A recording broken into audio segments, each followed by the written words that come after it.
PhD संशोधक विद्यार्थी हे गेल्या 7 दिवसांपासून फेलोशिपच्या मागणीसाठी आंदोलनाला बसलेले आहेत। पुण्यातल्या गुडलक चौकामध्ये हे आंदोलन गेल्या 7 दिवसांपासून सुरू आहे। मात्र 7 दिवसांमध्ये एकाही सत्ताधारी पक्षाच्या आमदारांनी म्हणा किंवा स्थानिक कुठल्याही नेत्यांनी पदाधिकाऱ्यांनी या विद्यार्थ्यांची दखल घेतलेली नाहीये।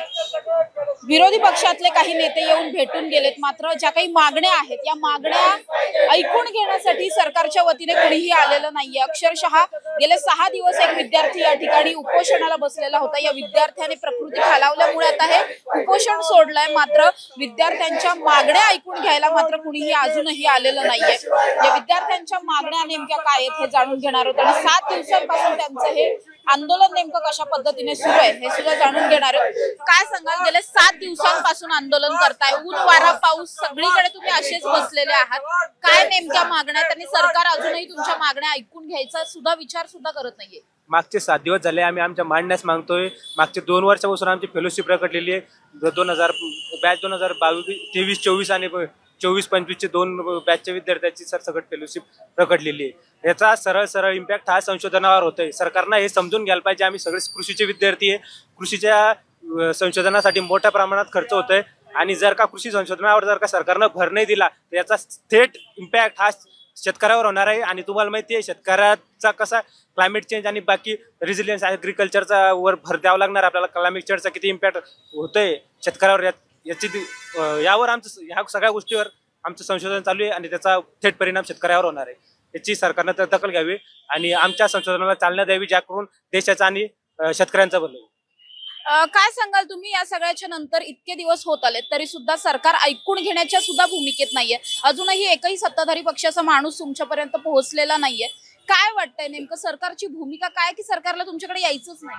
सरकारच्या भूमिकेबद्दल आम्ही नाही सांगू शकणार, पण सरकारची जर विद्यार्थी विरोधी भूमिका असेल आणि जर या विद्यार्थ्यांच्या स्कॉलरशिप बद्दल जर सरकारची ही असली अवस्था असेल तर भविष्यात हे विद्यार्थी या प्रवाहाच्या बाहेर पडून कुठेतरी वेगळ्या वळणाला किंवा गुन्हेगारी क्षेत्राकडे वळू शकतात। म्हणजे जर तुम्ही योग्य शिक्षण आणि जर हे मिळालं नाही विद्यार्थ्यांना तर विद्यार्थी आज देशोधडीला लागण्याच्या वेळ आलेली आहे। आणि जर शेतकरी अजूनही जर हे सरकार जर याच्या विद्यार्थ्यांच्या प्रश्नाकडे लक्ष देणार नसेल तर हे सगळे शेतकऱ्यांचे विद्यार्थी आहे आणि जर हे विद्यार्थी शिकले नाही तर त्यांच्या जी शेतीची अवस्था आहे ती अजून बिकट होत जाणार आहे। त्यांच्या आईवडिलांची जी अवस्था आहे ती अजून बिकट होत जाणार आहे आणि यातनं आणखी नवीन प्रश्न उद्भवू शकतात। त्यामुळे सरकारला आमची विनंती आहे की सरकारने लवकरात लवकर या विद्यार्थ्यांच्या प्रश्नाकडे लक्ष द्यावं आणि हे प्रश्न लवकरात लवकर सोडवावे।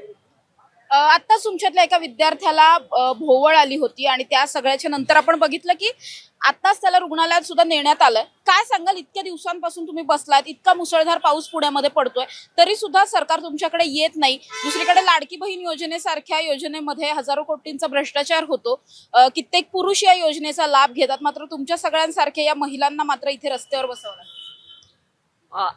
आज एकच नाही तर याआधी 3 ते 4 मुली ऍडमिट झाल्या, त्यांना घरी पाठवलं आणि मुलं सुद्धा बिमार पडलेत।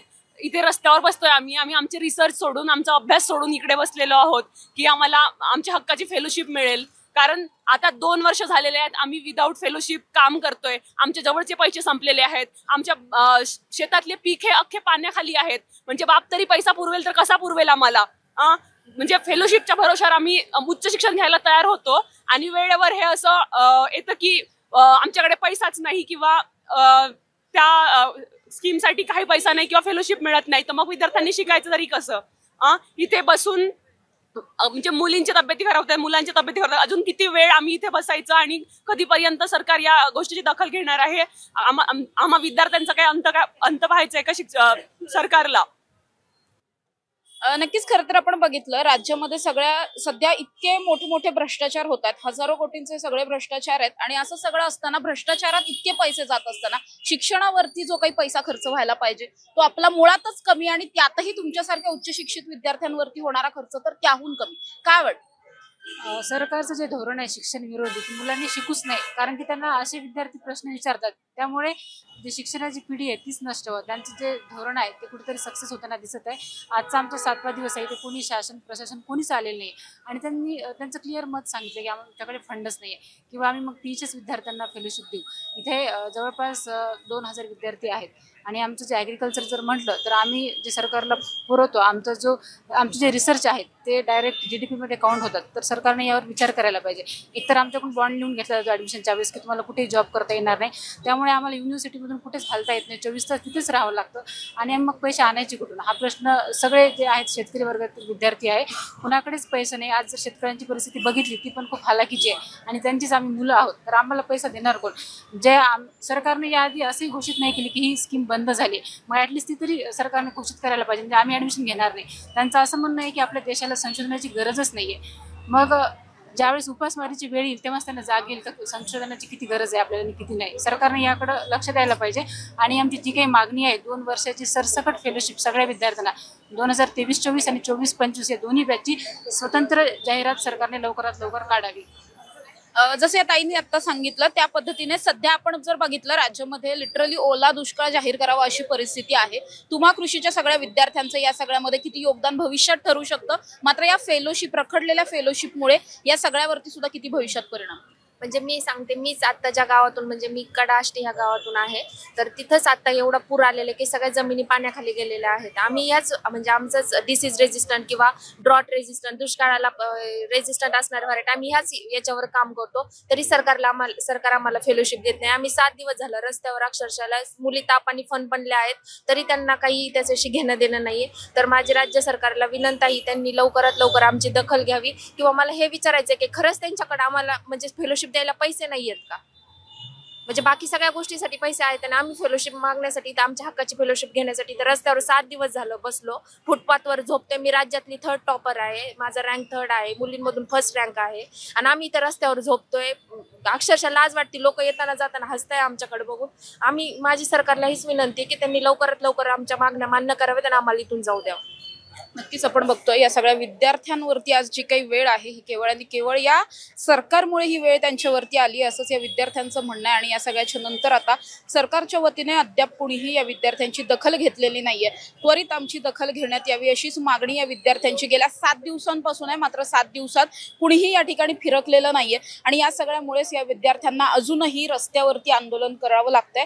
या सगळ्याच्या नंतर आता काही वेळापूर्वी खरं तर या ठिकाणी आमदार रोहित पवारांनी सुद्धा भेट दिली आणि बरेच विरोधी पक्षातले नेते या ठिकाणी येऊन गेलेले आहेत. त्यामुळे यानंतर तरी आता कुठेतरी सरकारला जाग येईल आणि या विद्यार्थ्यांच्या मागण्या मान्य होतील अशी अपेक्षा या विद्यार्थ्यांना आहे. मात्र खरंच सरकारकडे या विद्यार्थ्यांना द्यायला पैसा नाहीये का?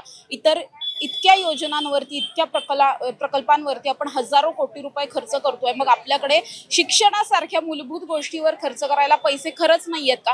हा प्रश्न खरं तर सत्ताधाऱ्यांनी स्वतःला विचारायला हवा. आणि त्याच्यानंतर या सगळ्या विद्यार्थ्यांची आत्ताची कंडिशन जर पाहिली, ज्या परिस्थितीत ते या ठिकाणी बसलेले आहेत, गेल्या 3 दिवसात पुण्यामध्ये इतका मुसळधार पाऊस होतोय, या मुसळधार पावसात सुद्धा हे विद्यार्थी याच ठिकाणी बसून आहेत. त्यामुळे आता तरी सरकारचे डोळे उघडले जाणार का आणि या विद्यार्थ्यांच्या फेलोशिपची जी काही मागणी आहे ही मागणी पूर्ण होणार का हे पाहणं महत्त्वाचं असणार आहे. कॅमेरा पर्सन निलेशसह समृद्धी जाधव, टॉप न्यूज मराठी, पुणे.